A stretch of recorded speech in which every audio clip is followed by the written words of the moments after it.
में चुनाव से ऐन पहले बीजेपी को एक बार फिर से राम याद आने लगे हैं। बीजेपी ने एक बार फिर से राम का मुद्दा छेड़ दिया है। बीजेपी नेता विनय कटियार ने कहा कि अगर यूपी में सत्ता में आए तो भव्य राम मंदिर बनेगा। तो वहीं विरोधी इस कदम को यूपी चुनाव से पहले हिंदू वोट बैंक को लुभाने के लिए बीजेपी की एक कोशिश के तौर पर बता रहे हैं।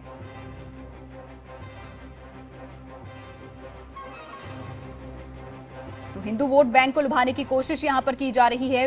विरोधियों का यह कहना है यूपी चुनाव से पहले बीजेपी को एक बार फिर से राम मंदिर याद आ गया है। एक बार फिर से राम अलाप यहां पर रागा है बीजेपी की तरफ से, और सत्ता में आए तो राम मंदिर बनाएंगे ये कहा है। और हिंदू वोट बैंक को लुभाने की कोशिश यहां पर की जा रही है, ये विपक्षियों का कहना है जो विरोधी हैं। तो 11 तारीख को पहले चरण का मतदान होना है यूपी में, और इस बीच बीजेपी की तरफ से ये बयान आता है कि अगर सत्ता में आए तो भव्य राम मंदिर बनेगा।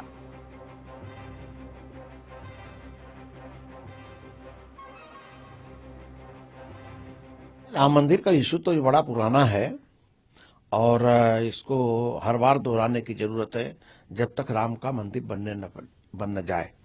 कारण ऐसा है, मुसलमान समाज अगर अपने काबे जो उनका काबा है उस पर किसी भी प्रकार की टीका टिप्पणी वो बर्दाश्त नहीं कर सकते हैं, तो हम अयोध्या के अंदर भगवान राम की जन्मभूमि पर राम के अलावा हम किसी को स्वीकार नहीं कर सकते हैं।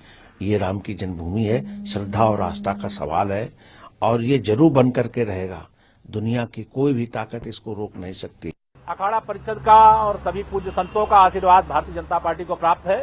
रामलला का भव्य मंदिर ये 2 महीने में नहीं बनने जा रहा है, अब चुनाव के बाद ही बनेगा। इसलिए राम मंदिर हमारी आस्था का विषय है। और हमारे संवाददाता अमितेश इस वक्त हमारे साथ जुड़ गए हैं लखनऊ से, उनसे ज्यादा जानकारी लेते हैं। अमितेश, चुनाव नजदीक हैं, 11 तारीख को पहले चरण का मतदान भी होना है। ऐसे में बीजेपी की तरफ से ये कहा जाता है कि अगर सत्ता में आएंगे तो राम मंदिर बनेगा। 3 महीने के अंदर राम मंदिर बन नहीं सकता, ये संभव नहीं है। क्या इसको इस तौर पर भी देखा जाए, क्योंकि अभी कुछ ही दिन पहले अखाड़ा परिषद की तरफ से ये कहा गया था कि बीजेपी राम मंदिर का मुद्दा भूल गई है, इसीलिए उनका विरोध यहां पर उनकी तरफ से किया जा रहा था। तो कहीं ना कहीं यहां पर एक वजह इसे भी माना जाए कि बीजेपी अब इस तरीके के बयान यहां पर दे रही है यूपी में। देखिए, अखाड़ा परिषद ने सीधे तौर पर बीजेपी पर हमला बोला था और ये कहा था कि जिस तरह से भारतीय जनता पार्टी राम मंदिर का जो मुद्दा है वो उछाल कर वोट तो हासिल कर लेती है, लेकिन राम मंदिर के बारे में नहीं सोचती है। तो जाहिर सी बात है कि अब तमाम जो नेताओं की, बीजेपी के जो बड़े नेता हैं, उनके लगातार बयान आ रहे हैं और ये बयान साफ जाहिर करते हैं कि बीजेपी अब राम मंदिर मुद्दे को इस चुनाव में भुनाना चाहती है। और जाहिर सी बात है कि जो डैमेज कंट्रोल खासतौर पर अखाड़ा परिषद के बयान के बाद से हुआ है उसको डैमेज कंट्रोल की कोशिश कर रही है। और पूरी तरह से बीजेपी नेताओं के अगर आप शुरू में देखें तो आस्था से जुड़ा मुद्दा बताया जाता है और ये कहा जाता है कि चुनाव के बाद राम मंदिर का भव्य निर्माण होगा। जाहिर सी बात है कि सियासत है और सियासत के इस खेल में बीजेपी के नेताओं को भली बात मालूम है कि अगर राम मंदिर का मुद्दा उछाला जाएगा तो जाहिर सी बात है कि बीजेपी को फायदा हो सकता है। और यही वजह है कि जो बीजेपी के जो कट्टर नेता है वो इस तरह के जो बयान है वो समय समय पर मीडिया में देते रहते हैं। हालांकि अखाड़ा परिषद ने साफ कह दिया है कि बीजेपी के नेता भले ही बयान देते हों, लेकिन उन्हें लगता है कि बीजेपी अब राम मंदिर मुद्दे को भूल चुकी है।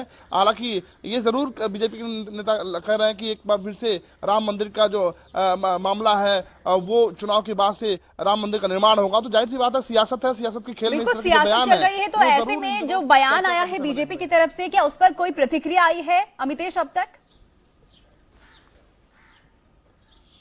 देखिए, जाहिर सी बात है कि समाजवादी पार्टी ने बड़ा हमला बोला है और ये कहा है कि बीजेपी नेताओं को जब चुनाव आते हैं तो इस तरह के मुद्दे याद आते हैं। राम मंदिर का मुद्दा अभी तक उनको याद नहीं आता है और अब जब चुनाव पे सर पे है उनके पास कोई ठोस मुद्दा नहीं है जनता के बीच में जाने का, तो वो मंदिर मुद्दे को लेकर भुनाना चाह रहे हैं। और कुछ इसी तरह का बयान बीएसपी नेताओं की तरफ से आया है। तो जाहिर सी बात है कि बीजेपी नेताओं के राम मंदिर मुद्दे पर दिए गए बयान के बाद से अब विपक्ष, खासतौर पर समाजवादी पार्टी की बात करें, कांग्रेस की बात करें या बीएसपी की बात करें, हमलावर हो गया है। और एक बार फिर से विपक्ष को बीजेपी नेताओं पर और खासतौर पर भारतीय जनता पार्टी पर हमला बोलने